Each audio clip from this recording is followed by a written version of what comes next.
ఐదుగురు పిల్లలు అయినా అమ్మా నాన్నలు కొంతమంది పైనే ఎక్కువ దృష్టి పెడతారు.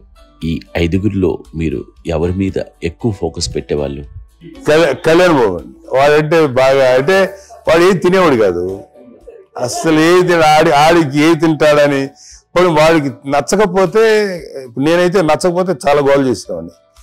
అన్నయ్యకేమో చాలా, అన్నయ్య ఏదైనా ఏది పెట్టినా తినేవాడు, అసలు అడ్జస్ట్మెంట్ తింటానండి.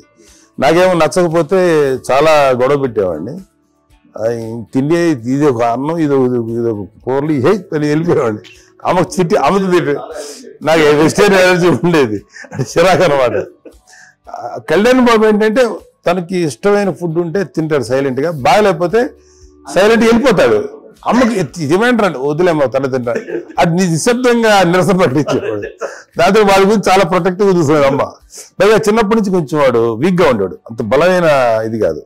దాని తర్వాత కొంచెం అందుకని అమ్మ వాడిని స్పెషల్గా చూసుకునేది, వాడు స్పెషల్ కిడ్ అయ్యాడు ఇంట్లో. మీ అమ్మగారు మీ అక్క చెల్లెళ్ళకి ఇచ్చిన సలహా ఏంటి? ఇండిపెండెంట్గా ఉన్నాం కదా అమ్మ, ఎవరిని డిపెండ్ అవ్వద్దు, మీ పిల్లలు నువ్వే జాగ్రత్తగా నడుచుకో, ఎవరినైనా చేయకు, డిపెండెంట్గా పెట్టద్దు అని ఆవిడ మాకు బాగా ఎక్కువ చెప్తుండేది. నాకు కొంచెం టఫ్ టైమ్స్లో కూడా ఆమె నీ పాటు నువ్వే ఉండాలి, ఎవరి దగ్గర ఉండదు, ఎవరింట్లో ఉండదు, మా దగ్గర కూడా ఉండదు, నీ ఇద్దరు కిలోమీటర్ నువ్వే ఉండాలి. అది కష్టంగా చెప్పారు, చాలా తక్కువ చెప్పారు. బట్ నాకు అదే చెప్పారు, ఇండిపెండెంట్ గా అట్లా ఒకరి దగ్గర నీ గౌరవం తగ్గిపోతుంది, ఎక్కడ ఉండదు. అది చాలా నాకు చాలా ఇన్స్పైరింగ్ ఉండేది అన్నమాట.